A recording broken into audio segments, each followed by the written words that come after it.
थे।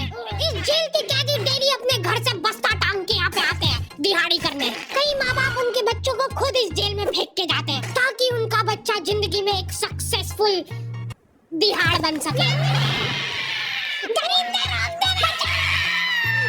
मैं अपनी दिहाड़ी करने वैन से जाता था। हमारी वैन वाले ड्राइवर का नाम था भैया जी और उसकी वैन का नाम था मैजिक, जिसका हर दूसरे दिन टायर पंचर हो जाता था। बच्चे लोग स्कूल जाके पढ़ना सीखे ना सीखे, टायर पंचर बनाना जरूर सीख जाते थे। लेकिन भैया जी से मेरा अलग अटैचमेंट था। उनसे मेरे को दिल से नफरत थी। ये आदमी सुबह 5 बजे आके मेरे घर के सामने हॉर्न बजाता था। अरे भैयू, ओए भैयू, जल्दी से तैयार हो जा बेटा, 5 मिनट में निकलना फटाफट। 9 बजे का स्कूल है यार हमारा। लेकिन ये आदमी सुबह सबसे पहले आके मेरे को लेता था। उसके बाद हम 3-4 घंटे पूरे शहर भ्रमण पे निकलते थे। शहर के पूरे आखिरी कोने से बच्चे ले लेके आता था ये आदमी। जहाँ पे वैन जा भी नहीं सकती उधर कूदा कूदा के ले जाता था ये, और फिर टायर पंचर हो जाते थे। शाम पड़े वापस से हमको घर घर छोड़ के आता था ये। जिंदगी बर्बाद कर दी थी भैया जी ने मेरी। सबसे पहले लेते थे और सबसे आखिर में छोड़ते थे। लेकिन मैं फिर भी उसी वैन में जाता था क्योंकि चमेली भी हमारी वैन में आती थी। और बात यह है कि वो मेरे पास ही बैठती थी, मतलब मजबूरन। उसके पास और कोई ऑप्शन ही नहीं बचता था और मैं बचाता भी नहीं था। मैं घर पे जाते से जो 2-3 घंटे मेरे को सोने के लिए मिलते थे उसमें सोता नहीं था और मैं प्लानिंग करता था कि कैसे चमेली सिर्फ मेरे पास बैठे। चमेली सबसे आखिर में आती थी और मैं सबसे पहले सुनसान वैन में चढ़ के बस्ता अपने पास में रख के और फसर के सो जाता था। बाकी सारे बच्चे अपना बस्ता गोदी में रखते थे क्योंकि तुम्हारे बाप की वैन नहीं है, मतलब मेरे भी नहीं थी, पर मेरे ऊपर भैया जी को तरस आ जाता था कि बेचारा 5 बजे से आया है, तो वो सोने देते थे। अरे कैसे चला रहा है ये गाड़ी? रुक जा, गाड़ी चलाना नहीं आती क्या? लेकिन मैं सोता नहीं था। मैं आंख बंद करके चमेली के घर का इंतजार करता था। तो क्योंकि चमेली आखिरी में आती थी तो वैन पूरी पैक टूक हो रखी होती थी, बच्चे बाहर उबल रहे होते थे और मैं अपना बस्ता पास में रख के एक्टिंग देखो एक्टिंग। और जैसे ही वो आती थी, हड़बड़ाना नहीं, ऐसे टाइम पर हड़बड़ाते नहीं है कि फटाफट बैग उठाया और आओ इधर बैठो जल्दी। मत करना यार, कद भाग जाएगी वो। ठरक नहीं झलकना चाहिए जरा से भी, एकदम सटल रखना है। क्या हुआ? और कहीं जगह नहीं है क्या? तेरे मुंह में कूद दूंगा मैं। अच्छा ठीक है, इधर ही बैठ जाओ। देख रहे हो एक्टिंग देखो तुम लौंडे की। ना जाने कौन सी नशीली खट्टी मीठी खुशबू लगा के आती थी चमेली। आज तक उसकी खुशबू है मेरी नाक में। मैं वो खुशबू का पूरा मजा ले ही रहा होता हूँ, इतने में एकदम भभका बास आती है निकाह से। जैसे ही मैं बाहर झांकता हूँ, मरा हुआ कुत्ता पड़ा है वहाँ पे। एक काली कार शूक करके निकली और मेरे बच्चे को मार दिया। कैसे करके निकली? शूक। ऐसे नहीं निकली थी, मैं यहीं पे खड़ा था। वो कार आई थी और जैसे ही वो बच्चा नीचे आया तब वो खड़ा, वो बच्चा चिल्लाया और फिर कार करके भाग गई। उधर कुछ बच्चे ऑटो रिक्शा से भी आते थे स्कूल। ऐसा लगता था कि पूरे स्कूल के बच्चे इस एक ऑटो रिक्शा में ठूस ठूस के ले जाता है वो। ये ऑटो वाले और भैया जी दोस्त थे और अब ये बीच सड़क पे रेसिंग लगवा रहे हैं। इनकी गाड़ियां उबला रही है बच्चों से, फिर भी नहीं मान रहे ये लोग। स्कूल जाके वो पीछे मुड़ट के देख रहा तो एक बच्चा नहीं बचा उसके ऑटो रिक्शा में। हमारे भैया जी बेचारे पीछे से उनके गिरे हुए बच्चों को उठा उठा के ला रहे थे। ये सब हरकतें करके हम लोग जैसे तैसे कैद खाना पहुंच जाते हैं। सुबह 5 बजे से निकलने के बावजूद हम लोग लेट पहुंच रहे हैं वहाँ पे पहुंच के हमने देखा कि 4 लौंडे मरे हुए पड़े हैं जिनको डॉन ने मारा है। डॉन हमारे स्कूल की इंचार्ज थी। डॉन का कद छोटा था और पेट मोटा था और आश्चर्य की बात यह है कि समय के साथ उसकी हाइट कम हो रही थी, मतलब बड़े नहीं बड़े वो चलता एक बार को, पर इसकी कम हो रही थी।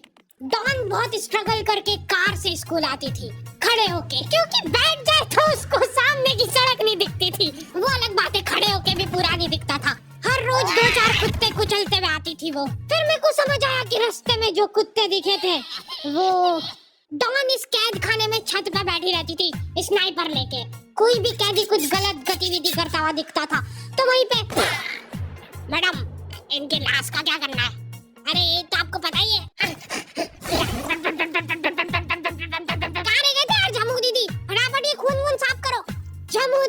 लेट से स्कूल आते थे और ये अफवाह फैली हुई थी पूरे स्कूल में कि उनके घर पे मर्सिडीज भी है। लेकिन जम्मू दीदी हम्बल रहना पसंद करते हैं। ऐसा कहा जाता था कि ये स्कूल ऑन पेपर जम्मू दीदी के नाम पे ही है, पर वो हम्बल रहने के लिए यहाँ पे झाड़ू पोछा लगाती है। वैसे मैडम, इन्होंने कहा क्या था? गैर कानूनी पेन फाइट का सट्टा खेलते थे ये लोग क्लास में। उससे मेरे को प्रॉब्लम नहीं है, मेरे को क्यों नहीं? हाँ, हमारी क्लास में पेन फाइट का सट्टा चलता था। हमारे इधर जो लौंडा पेन फाइट में जीतता था, सामने वाले का पेन उसका हो जाता था। कुछ बच्चे अपना सब कुछ दांव पे लगा देते थे और कर्जे में डूब जाते थे। फिर भी वो लोग हार नहीं मानते थे और अपने दोस्त से पेन उधार लेके खेलते थे और वापस हार जाते थे। तो अब क्लास में कुछ बच्चों के पास पोटला भर के पेन पड़ा है और कुछ बच्चों के पास पेन ही नहीं है। पेन इस कैद खाने की करेंसी थी। जिसके पास जितने महंगे पेन वो उतना रईस। यहाँ पे ब्लैक में पेन इधर उधर होते थे। नॉर्मल लोगों के पास होते थे 5 रुपए वाले जीफी जेल, जो कि तुम एक पन्ने पे लिखोगे तो पीछे 10 पन्ने तक छप जाएगा। और उनसे भी गए बीते लोग होते थे जो 3 रुपए वाला यूज एंड थ्रो लेके आते थे और उससे भी उनकी अच्छी राइटिंग आ जाती थी। बहुत चिढ़ मचती थी यार मैं कौन से। और कुछ चुनिंदा रईस लोग होते थे जिनके पास होता था ट्राईमैक्स। हर बच्चे का सपना होता था कि उसके पास एक ट्राईमैक्स हो, साथ में आसपास 2-4 लड़कियां हो। प्लीज मेरे को यहाँ पे ऑटोग्राफ दे दो। ये लो ट्राईमैक्स किंग के। ट्राईमैक्स क्या बात कर रही है? सही में एकदम रईस लोग ही अफोर्ड कर पाते थे ट्राईमैक्स। वो बाबड़े भी एक अक्षर लिख के रिफिल खोल के देखते थे। खाली हो रही है तो एक बार एक रईस बच्चे का ट्राईमैक्स चोरी हो गया। पूरे स्कूल में हाहू मच गई थी।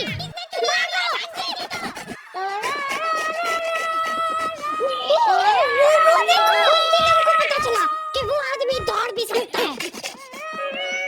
हमारे स्कूल में कुछ भी कांड हो रहा है, ये आदमी सबसे पहले दौड़ के आएगा। पूरा बैग खोल चोर और बच्चों के बैग चेक करेगा। स्कूल वालों को भी इसकी सैलरी देते वक्त सबसे ज्यादा खर्ची है। सैलरी किस चीज की? इस आदमी की शक्ल देख के ऐसा लगता था कि ये स्पोर्ट्स की आड़ में वैन वालों के साथ मिलके बच्चों की स्मगलिंग करता है। इस महान आदमी का नाम था भूषण। इसने अपनी जांग पे टैटू करा रखा था, भू अलग जांग पे, सड़ अलग जांग पे। सर कल से खो खो खेलने के लिए कितनी बजे आना है? वो तो बैग चेक करा पहले तू। इन्होंने पूरे कैद खाने के कैदियों को लाइन से खड़ा कर दिया है। पेन हमारी क्लास के बच्चे का गुमा है और पूरे स्कूल में ढूंढ रहे हैं लोग। आखिरी में पता चलता है कि वो बच्चा घर पे भूल के आ गया था उसका पेन। सॉरी बेटा, एक फेड में मुंह देगा।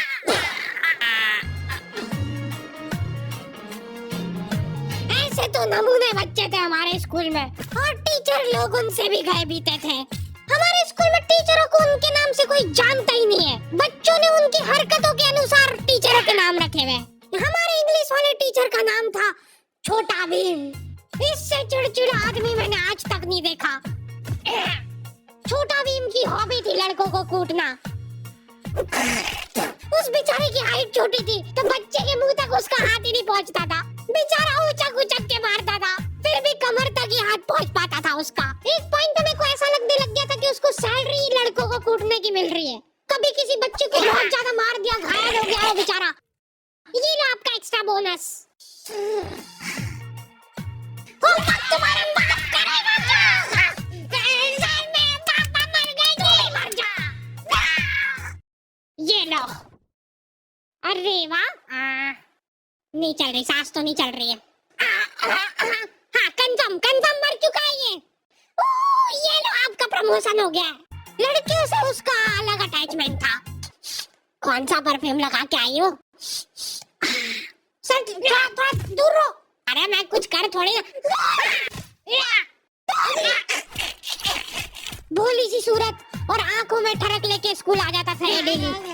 So this means that he will jump over it and then start. ये आदमी इंग्लिश में ट्रांसलेट करके चल जाता था हमारी नंगी आंखों के सामने। इधर वॉशरूम में मौत का नंगा नाच मचा रखा था लौंडों ने। 4 लौंडे दिन भर वॉशरूम में जाके खड़े हैं, कुछ भी नहीं कर रहे वो लोग वहाँ जाके। उनको बस मन की शांति मिलती है वहाँ जाके। अगले दिन उन चारों ने प्लानिंग करी, कुछ तो प्रोडक्टिव करते यार वहाँ जाके। अगले दिन वो सब पानी की बोतल लेके गए। अब वो पानी पी पी के हाथों हाथ मूत रहे हैं। और ये टीचर लोगों को प्रॉब्लम क्या है, बच्चे अगर वॉशरूम जा रहे हैं तो एक गया है तो अभी दूसरा नहीं जा सकता है। क्यों? तुम्हारे घर की लेटरिन थोड़ी ना है वो कि एक टाइम पे एक जना यूज कर सकता है। मान लो वो दो जने अगर वॉशरूम में मिल गए तो वो क्या कर लेंगे ज्यादा से ज्यादा? भाई यहाँ का बल्ब निकाल लेते हैं ना। हाँ निकाल लो, फीस भरी है अपन ने।